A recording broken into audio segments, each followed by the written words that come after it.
Ini saya ada tips menarik. Ini belum saya lakukan juga. Saya pernah ketemu tiktokers terkenal gitulah, ketemu secara personal di Tasik itu. Dia bilang daripada nunggu bola, jemput bola. Ya teman-teman, sebelum lanjut nonton, tolong pastikan dulu teman-teman di bawah sudah subscribe ya. Karena subscribe itu mudah, gratis, dan ngebuat saya semangat untuk bikin konten terus yang mudah-mudahan bisa bermanfaat buat teman-teman. Buat teman-teman yang sudah sering nonton, please double check. Tolong double check di bawah sudah subscribe atau belum. Karena ada yang sering nonton tapi belum subscribe. Dan satu subscribe sangat berarti buat saya. Oke, please double check di bawah sudah subscribe atau belum. Kalau belum, tolong subscribe. Thank you semuanya. Selamat melanjutkan. Ya, Assalamualaikum warahmatullahi wabarakatuh. Teman-teman, video ini saya membahas hal yang ngomentarin aja sih sebetulnya. Ini receh atau enggak ya relatif sih ya. Jadi saya membahas tentang produk bagus tapi pasarnya kecil. Dan ini mungkin banget Anda teman-teman di sini berada di area ini. Ini area bagus atau jelek ya relatif sebetulnya. Bagus atau jelek itu kan relatif ya. Nah, makanya produk bagus itu apa? Bagus itu subjektif. Ada orang yang bilang ini bagus, ada yang bilang ini tidak. Ada yang bilang ini keren, ada yang bilang tidak. Ada yang bilang ini bermanfaat, ada yang tidak. Nah, ini produk bagus menurut saya. Dan pasarnya sepertinya confirm memang kecil. Jadi saya mau studi kasus sebetulnya tentang kartun anak namanya I'm the Best Muslim. Jadi kalau teman-teman belum tahu, ini adalah kartunnya namanya nih I'm the Best Muslim. Dia IG-nya 85.000 followers. Terus YouTube-nya namanya bukan I'm the Best Muslim tapi Free Quran Education Indonesia. Jadi ini subscribersnya udah hampir 1 juta, luar biasa ya. Hampir 1 juta, dan menurut saya ini kartun ini bagus banget asli. Dari storyline-nya ini keren. Daripada hal-hal yang receh, ini hal yang receh dikemas menjadi bagus lah, storyline-nya bagus, lalu gimana dia meng-highlight sesuatunya tuh menurut saya keren banget. I'm the Best Muslim. Terus visualnya juga out of the box. Dia nggak pakai leher, nggak tahu kenapa alasannya nggak pakai leher ya. Jadi orang itu terbang, jadi lehernya itu nggak ada, hilang. Jadi kalau penasaran cek aja kartunnya, itu cocok banget buat anak Anda.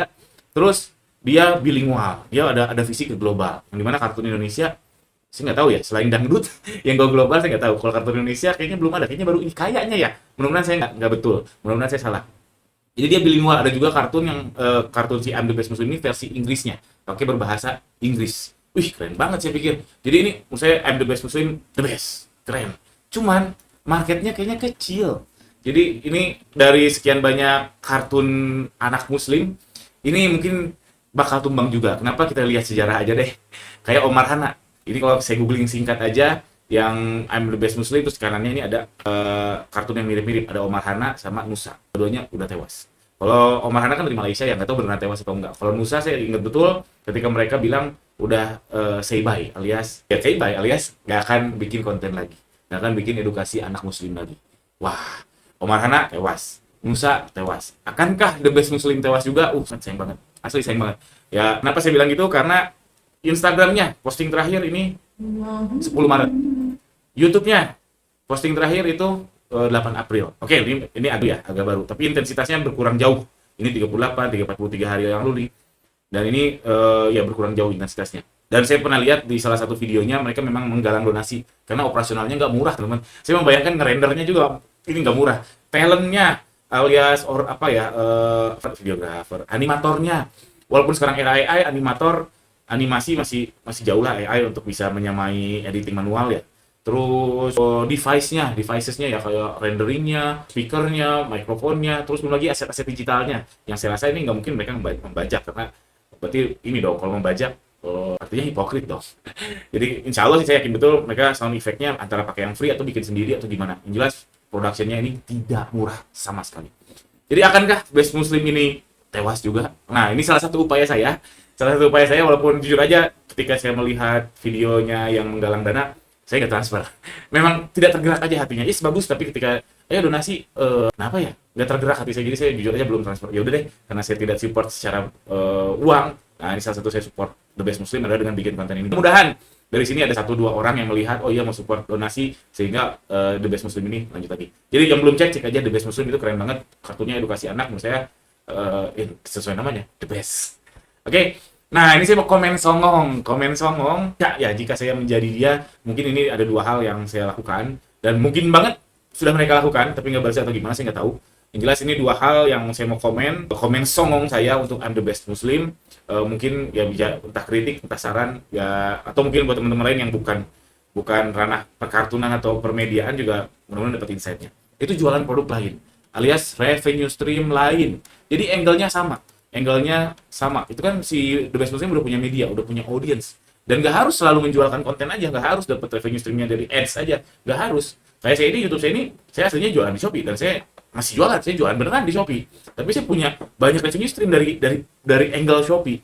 Jadi saya kan sekarang fokusnya ini, Shopee, terus saya bikin konten, iya, saya jualan, iya, saya ngedropship, iya, saya jual produk digital, iya, saya jual kelas juga, iya, dan seterusnya. Jadi dari satu angle, dari satu objek si Shopee itu saya bisa ngambil beberapa revenue stream dari ekosistemnya Shopee. Nah, kalau ini orang kartun muslim harusnya objeknya adalah kartun muslim, harusnya banyak revenue stream yang lain. Harusnya ya. Misalkan jualan produk lain, misalkan jualan sekolah atau jualan fashion sekalian, misalkan jualan fashion ya apapun itulah, gamis, jilbab, apapun itu, jelas kan mereka sudah punya eyeballs. Kalau eyeballs alias viewers, yang dimana ini adalah currency zaman now. Jadi crypto yes, tapi views alias eyeballs itu juga yes, itu salah satu jalur dapat duit sekarang. Jadi jika jual produk lain, bisa jual sekolah, jual fashion, atau jual produk digital, atau jualan kurban, jualan akikah, atau endorsement. Saya nggak tahu. Saya sih belum nemu ada video yang dia di endorse oleh suatu brand, mempromosikan di dalam filmnya ya. Mungkin saya yang kurang nonton banyak, karena anak saya yang nonton. Jadi mungkin endorsement. Nah, endorsement ini saya ada tips menarik. Ini belum saya lakukan juga. Saya pernah ketemu tiktokers terkenal gitulah. Ketemu secara personal di Tasik itu, dia bilang daripada nunggu bola, jemput bola.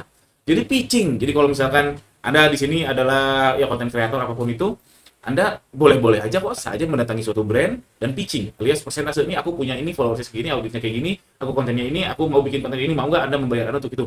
Dan itu sah-sah saja. Ya namanya bisnis, sah-sah saja. Karena mungkin aja Anda atau saya tidak diradar si brand tersebut. Jadi approaching alias jemput bola. Nah ini saran yang belum saya lakukan sama sekali ya. Itu secara konsep bagus, secara eksekusi saya masih bingung. Jadi jual produk lain gak ada salahnya. Termasuk juga teman-teman sekarang jualan di Shopee. Jual di Shopee jangan hanya jualannya aja. Coba cari angle-angle lain. Teman-teman sekarang jualan di TikTok, bikin konten. Cari angle-angle yang lain. Misalkan menawarkan orang lain bikin konten pakai tim Anda, atau menawarkan gudang Anda, menawarkan admin Anda. Oh, masih banyak ide-ide lain, dan kalau nggak dicoba nggak akan berhasil. Kalau dicoba aja belum tentu berhasil, apalagi nggak dicoba. Jadi sangat saya sarankan teman-teman jual produk lain alias mencari revenue lain dari ekosistem yang sama. Itu yang saya lakukan, dan alhamdulillah sampai saat ini ya oke aja. Alhamdulillah, seperti saya jual kelas Syndicate Dropship, sebenarnya bukan kelas tapi bootcamp. Bootcamp ternak toko selama 8 pekan, di mana materinya terfokus tematik terhadap ternak toko, dan kalau sampai 2 bulan teman-teman join Syndicate Dropship, kita nge-dropship rame-rame alias. Nah, partnership ini juga komunitas yang saya bangun, yang saya sama Mas Ani bangun, yang ini ya bikin ekosistem. Baik lagi. Jadi bukan sekali jual selesai, tapi kami bikin ekosistem. Itu patut teman-teman contoh, karena memang real seperti itu. Saya sudah tahu hal ini ya sudah sejak lama, dan ya dipraktekkannya memang tidak mudah. Baru dapat hasilnya tidak mudah juga.